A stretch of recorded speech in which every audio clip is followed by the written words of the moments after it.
Selamat datang Bapak Ibu. Assalamualaikum warahmatullahi wabarakatuh. Selamat datang kembali dan bertemu kembali dengan saya, Fauzan Hafiz Rustandi, Wali kelas 10 IPS 1 dalam acara kunjungan kelas SMA Alizar Pondok Labu. Nah, kita mulai dulu dari profil kelas.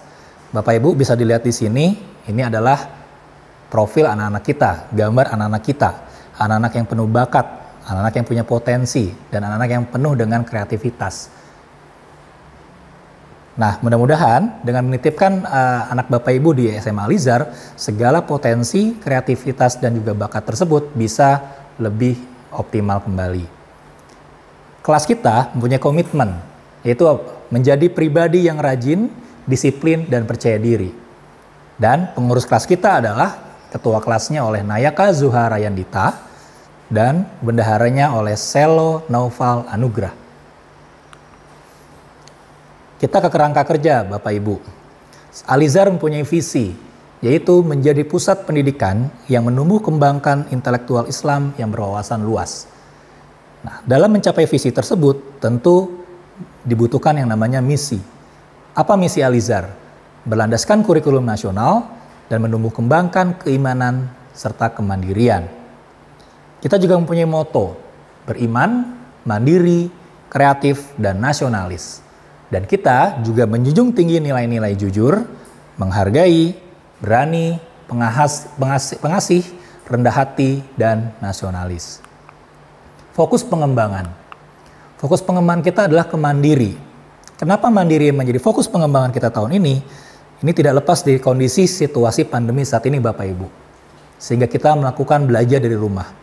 Diharapkan dengan belajar dari rumah timbul kemandirian, timbul kepekaan anak-anak ketika mereka sedang belajar. Sehingga diharapkan kemandirian itu terbentuk.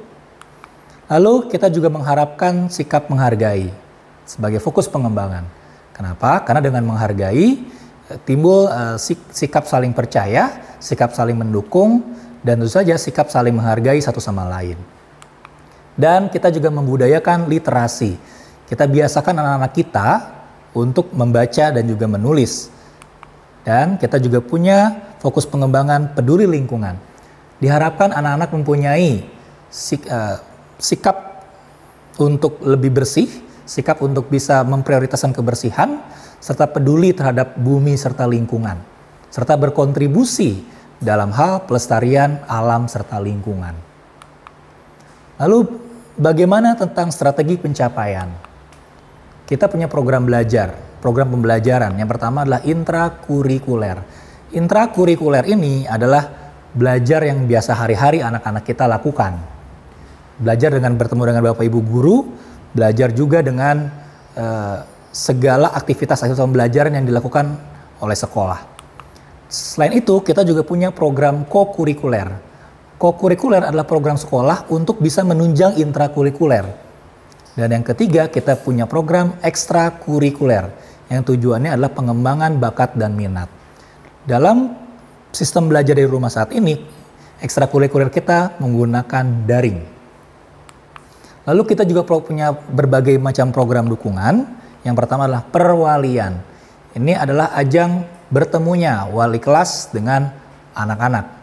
Ini dilakukan setiap hari dari jam 7.30 sampai pukul 8. Kenapa perwalian ini diperlukan setiap hari? Agar anak-anak mempunyai sikap atau mempunyai mentalitas yang siap ketika dia belajar. Dan juga dengan ajang perwalian, para wali kelas bisa mengetahui lebih dalam kondisi-kondisi siswa-siswanya. Lalu kita punya program bimbingan konseling. Bimbingan konseling ini diharapkan anak-anak bisa menumbuh kembangkan bakat dan minat serta potensinya. Dan dalam bimbingan konseling, anak-anak juga bisa bercerita tentang apa saja yang menjadi permasalahan belajar dan apa saja yang menjadi kendala-kendala belajar. Selain itu, kita juga punya program dampingan dan dukungan belajar dalam bentuk Edu Support. Dalam Edu Support ini, anak-anak yang punya kendala belajar yang lebih serius, kita akan punya program untuk membantunya. Nah, sekarang kita ke mata pelajaran. Mata pelajaran kita disesuaikan dengan peminatan yang sudah dipilih Bapak Ibu. Karena peminatan Bapak Ibu dan anak-anak kita adalah IPS, maka pelajaran ini pun juga pelajaran yang lebih banyak ciri khas IPS. Kita punya 3 kelompok mata pelajaran. Ada mata pelajaran wajib, mata pelajaran peminatan, dan juga mata pelajaran lintas minat. Mata pelajaran wajib terdiri dari pendidikan agama dan budi pekerti, pendidikan Pancasila dan kewarganegaraan, bahasa Indonesia, matematika, sejarah Indonesia, bahasa Inggris, seni budaya, olahraga, serta PKWU. Dan kita punya kelompok pelajaran peminatan. Peminatan IPS adalah sejarah, sosiologi, ekonomi, dan juga geografi. Selain itu, kita punya kelompok pelajaran lintas minat yang terdiri dari bahasa dan sastra Inggris, bahasa dan sastra Prancis, bahasa dan sastra Mandarin, serta biologi. Nah, dalam kelompok pelajaran lintas minat ini, anak-anak kita memilih 2 di antara 4 ini. Lalu bagaimana tentang kriteria kenaikan kelas? Ada beberapa aspek Bapak Ibu yang harus diketahui tentang kriteria kenaikan kelas. Pertama dari hal sikap dan ekskul, serta dalam hal pengetahuan atau keterampilan. Dalam hal sikap, ya, diharapkan anak-anak itu mempunyai kehadiran seminimal-minimalnya 75% dalam 1 tahun. Serta mempunyai nilai predikat sikap spiritual maupun sosial minimal adalah baik. Lalu dalam aspek pengetahuan dan keterampilan, yang pertama adalah diharapkan anak-anak menyelesaikan pelajaran selama 2 semester. Serta tidak memiliki lebih dari 2 mata pelajaran yang masing-masing capaian pengetahuan dan atau keterampilannya di bawah KKM. Apabila ada pelajaran yang tidak mencapai KKM pada semester ganjil atau semester genap, maka ketuntasan mata pelajaran dilihat dari rata-rata nilai setiap aspek mata pelajaran tersebut pada semester ganjil dan semester genap. Dan bagaimana kerjasama dengan orang tua? Jadi Bapak Ibu, kita mengharapkan ada 4 kerjasama pihak sekolah dengan orang tua. Yang pertama adalah pembiasaan kedisiplinan. Diharapkan Bapak Ibu pemantauan anak-anak selama belajar dari rumah. Karena disiplin ini sangat menunjang kemandirian belajar. Diharapkan orang tua bisa memantau, bisa mengetahui aktivitas-aktivitas belajar anak selama di rumah. Lalu penguatan protokol kesehatan. Diharapkan pembiasaan hidup bersih, serta pembiasaan untuk menjaga kesehatan, dan yang terpenting melarang anak-anak kita untuk berkumpul di luar rumah. Dan juga kesediaan orang tua menjadi narasumber. Karena kita mempunyai banyak program kokurikuler, diharapkan orang tua bisa menjadi narasumber.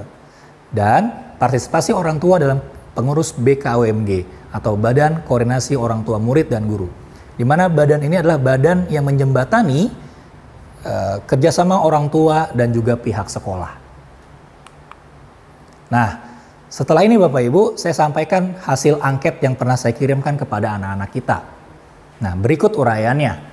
Yang pertama, saya mulai dari pertanyaan, apakah siswa-siswa kita merasa nyaman bersekolah di Alizar? Dan alhamdulillah 87% diantaranya menjawab ya, merasa nyaman. Tetapi 9% diantaranya merasa belum nyaman. Dan 40% mungkin yang masih ragu-ragu antara nyaman atau tidak. Pertanyaan kedua, hal-hal apa yang membuat nyaman bersekolah di Alizar?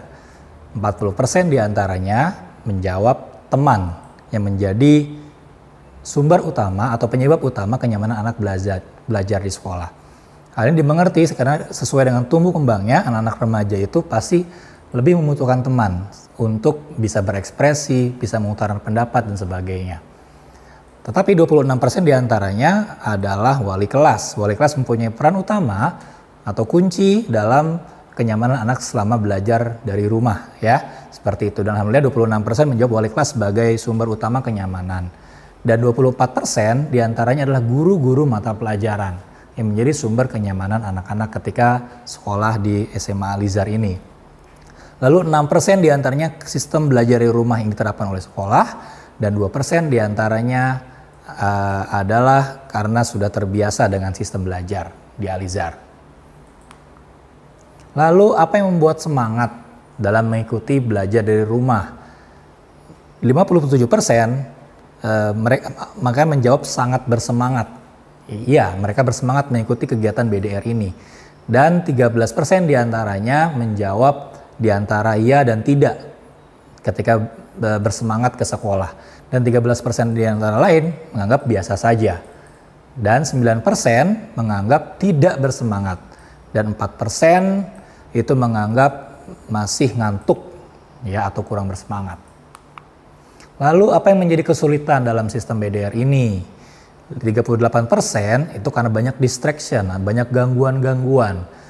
Lalu kurang fokus dan materi pelajaran yang diberikan Bapak Ibu guru masih beberapa diantaranya mengalami kesulitan pemahaman. Dan 24% tidak ada yang menjawab kesulitan, tidak ada kesulitan. 19% karena masalah koneksi dan 9% karena sulit membangun ikatan dengan teman.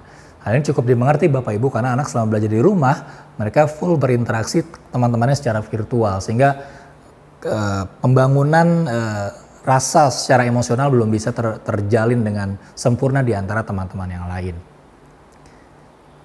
Baik, mungkin itu saja yang bisa saya sampaikan terkait dengan kunjungan kelas kunjungan kelas hari ini Bapak Ibu. Sekali lagi terima kasih atas kesempatannya, terima kasih atas peluangan waktunya untuk mengikuti kunjungan kelas pada hari ini. Kurang lebihnya mohon maaf, nanti kita bisa lanjutkan dalam sesi dialog setelah tayangan ini. Saya sekali lagi mohon maaf apabila ada kesalahan. Terima kasih. Wassalamualaikum warahmatullahi wabarakatuh.